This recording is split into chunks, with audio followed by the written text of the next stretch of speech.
हिंदू मुस्लिम ये नहीं होता, कौन हमारे देश के लिए कब खड़ा हुआ है वो भी आपको देखना चाहिए।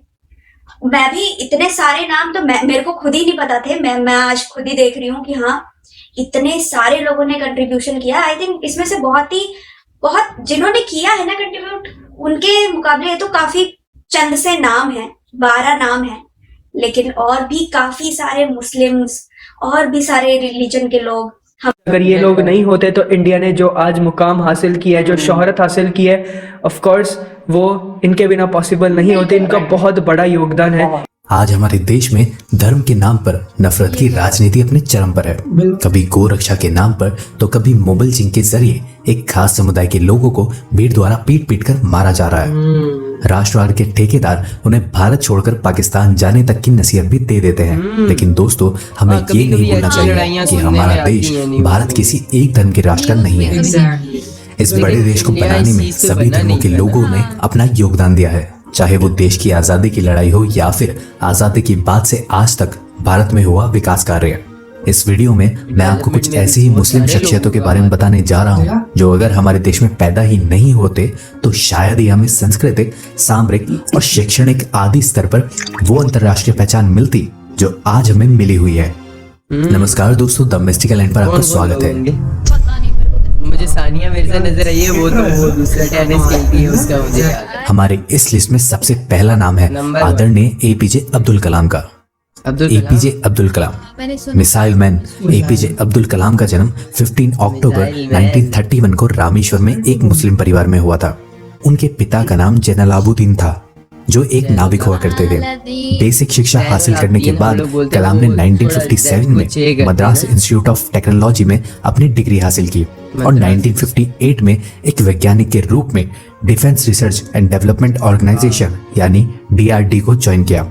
फिर 1969 में कलाम को प्रोग्राम डायरेक्टर के रूप में इसरो भेजा गया, जहां उन्होंने PSLV यानी पोलर सैटेलाइट लॉन्च व्हीकल को डेवलप किया, जिसके बाद भारत अपने लॉन्च व्हीकल से सैटेलाइट लॉन्च करने में सक्षम हुआ। लेकिन कलाम यही नहीं रुके। इसरो से मिली सफलता के बाद उन्होंने 1980 के दशक में DRDO के साथ मिलकर न्यूक्लियर मिसाइल पर काम करना शुरू किया और 1983 में पृथ्वी जैसी मिसाइल का निर्माण कर भारत को सामरिक रूप से भी मजबूत कर दिया। डॉक्टर एपीजे अब्दुल कलाम का ही वो जज्बा था जिसकी बदौलत आज हम अग्नि पृथ्वी जैसी मिसाइल बनाने के साथ खुद के दम पर अंतरिक्ष में किसी भी तरह की सैटेलाइट लॉन्च करने में सक्षम है। एपीजे अब्दुल कलाम 25 जुलाई 2002 से 2007 तक भारत के 11वें राष्ट्रपति भी रहे। दोस्तों, अब आप ही सोचिए कि अगर कलाम जैसे शख्स का जन्म हमारे देश में नहीं हुआ होता तो क्या हम सामरिक रूप से इतने मजबूत होते? जवाब नीचे कमेंट बॉक्स में जरूर बताएं। दूसरे नंबर पर जिस शख्स के बारे में हम बात करने जा रहे हैं, उन्हें भारत में शौर्य और बलिदान के प्रतीक माना जाता है। हर कोई उनकी वीरता को नमन करता है। वो शख्स है भारत माता के वीर पुत्र अब्दुल हामिद। भारत माँ के इस वीर सुपूत का जन्म उत्तर प्रदेश के गाजीपुर जिले में 1 जुलाई 1933 को एक साधारण दर्जी परिवार में हुआ था। वीर अब्दुल हामिद 27 दिसंबर 1954 को भारतीय सेना में ग्रेनेडियर रेजिमेंट के एक सिपाही के रूप में भर्ती हुए।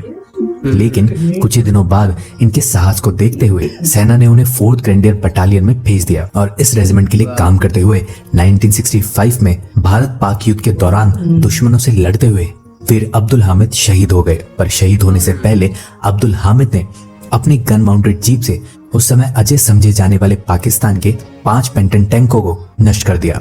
उनकी इस वीरता के लिए भारत सेना ने उन्हें अपने सर्वोच्च मेडल परमवीर चक्र से सम्मानित किया। हम तो अब्दुल हामिद की वीरता को ताउम्र सैल्यूट करते रहेंगे, पर आपकी इस पर क्या राय है हमें जरूर बताएं। नंबर 3, मोहम्मद हिदायतुल्लाह। हिदायतुल्लाह का जन्म 1905 में उत्तर प्रदेश के वाराणसी में हुआ था। हिदायतुल्लाह पहले ऐसे मुस्लिम थे जो chief justice of India, vice president of India और प्रेसिडेंट ऑफ इंडिया जैसे उच्च पदों पर आसीन हुए। हालांकि राष्ट्रपति के रूप में उनका कार्यकाल एक्टिंग प्रेसिडेंट के रूप में रहा। इसके अलावा वो एक बड़े कवि, शिक्षावादी और कानून के ज्ञाता थे। नंबर 4, यूसुफ हामिद। यूसुफ ख्वाजा हामिद दवा बनाने वाली कंपनी सिप्ला के अध्यक्ष हैं। सिप्ला फार्मास्यूटिकल की मार्केट में एक बड़ा नाम है। ये कंपनी विश्व के 100 देशों में अपने 1000 से ज्यादा प्रोडक्ट बेचती है। हामिद सिप्ला के अध्यक्ष होने के साथ साथ एक साइंटिस्ट भी हैं। उनके नेतृत्व में ही सिप्ला ने कैंसर, डायबिटीज जैसी बीमारियों के लिए कम कीमती वाली दवाएं बनाई। हामिद के इस काम के लिए भारत सरकार द्वारा 2005 में चिकित्सक विज्ञान के क्षेत्र में उन्हें पद्म भूषण से सम्मानित किया गया। नंबर 5, सानिया मिर्जा। सानिया मिर्जा भारत की सबसे सफल महिला टेनिस खिलाड़ी हैं। सानिया मिर्जा का जन्म 15 नवंबर 1986 को मुंबई, महाराष्ट्र में हुआ था। सानिया मिर्जा ने इंटरनेशनल लेवल पर कई मेडल प्राप्त कर हमारे देश का नाम रोशन किया है। वो अब तक 6 बार ग्रैंड स्लैम टाइटल जीत चुकी हैं। देश को कई मेडल दिलाने के बाद भी जब सानिया मिर्जा 2010 में पाकिस्तानी क्रिकेटर शोएब मलिक से शादी की तो कुछ लोग इसे देश का अपमान समझ लगे, लेकिन शादी के बाद भी सानिया ने भारत के लिए खेलना जारी रखा। नंबर 6, जाकिर हुसैन। जाकिर हुसैन एक तबला वादक के रूप में विश्व भर में जाने जाते हैं। उनकी इस कला ने उन्हें अपने देश भारत में ही नहीं बल्कि विश्व भर में प्रसिद्धि दिलाई। वे अपने तबले की धुन से लोगों के दिलों को छू जाते थे। इसी अद्भुत कला के लिए उन्हें भारत सरकार द्वारा 1988 में पद्मश्री और 2002 में पद्म भूषण से सम्मानित किया गया। यही नहीं, 1999 में उन्हें यूनाइटेड स्टेट नेशनल एंडोमेंट द्वारा कला के क्षेत्र में सम्मानित किया गया, जो कि किसी भी कलाकार और संगीतकार को मिलने वाला सर्वोच्च पुरस्कार है।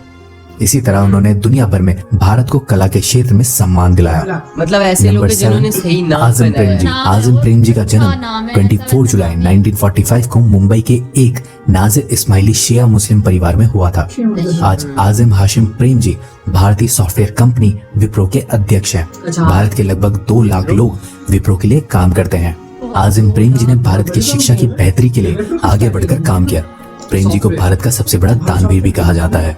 वो हर साल भारत के स्कूलों के विकास के लिए करीब $2 बिलियन का दान करते हैं। सन 2005 में भारत सरकार ने उन्हें पद्म भूषण से सम्मानित किया था।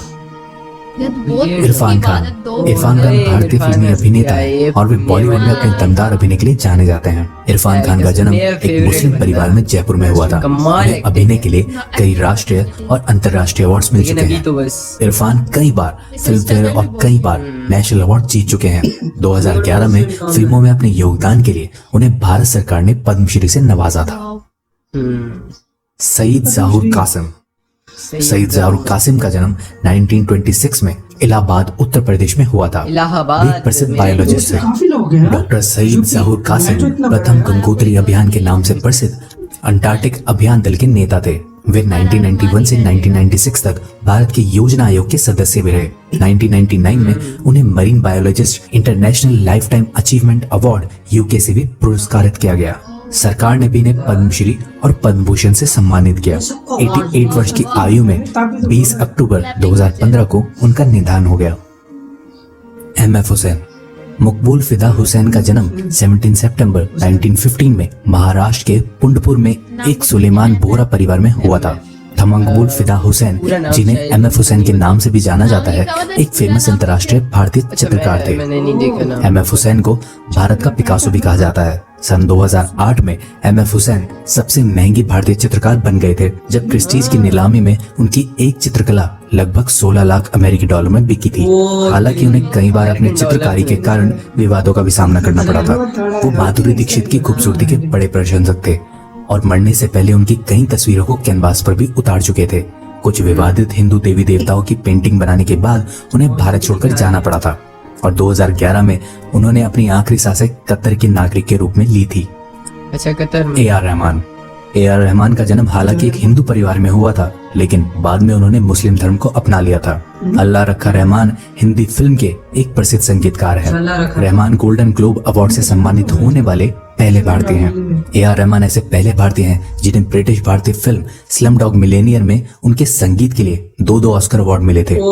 इसी फिल्म के गीत जय हो को सर्वश्रेष्ठ साउंड ट्रैक कंपाइलेशन और सर्वश्रेष्ठ फिल्म गीत की श्रेणी में 2 ग्रैमी अवार्ड्स भी मिले थे। तो दोस्तों, क्या इन मुसलमान शख्सियतों के योगदान के बिना आज का भारत मुमकिन होता? हर भारतीय को देश की प्रगति में अपना छोटा बड़ा योगदान देना चाहिए। बात हिंदू मुस्लिम की भी नहीं है, और समाज की विविधता और देश के विकास में योगदान दे रहे हैं। उन्हीं महान शख्सियतों को याद कर और उनको नमन करते हुए खत्म करते हैं आज की इस। अरे मुझे पता नहीं, अपने देश के लिए जो है ना जितना कुछ कर सकता है वो करना चाहिए। अपने देश की खातिर जो है ना अपनी जान भी अगर कोई कुर्बान कर सकता है तो ये उसके लिए एहसास की बात है। ठीक है। कंट्रीब्यूशन रह चुकी है इंडिया में। और एपीजे अब्दुल कलाम की सबसे ज्यादा, उसके बाद अजीम प्रेम जी विप्रो कंपनी के, उसके अलावा ए आर रहमान हो गए, उसके अलावा इरफान खान, उसके अलावा बड़े बड़े लोग थे, अब्दुल हामिद थे आर्मी में, जो आर्मी के जो लोग थे सारे ही बड़े, इन सबकी कंट्रीब्यूशन रह चुकी है।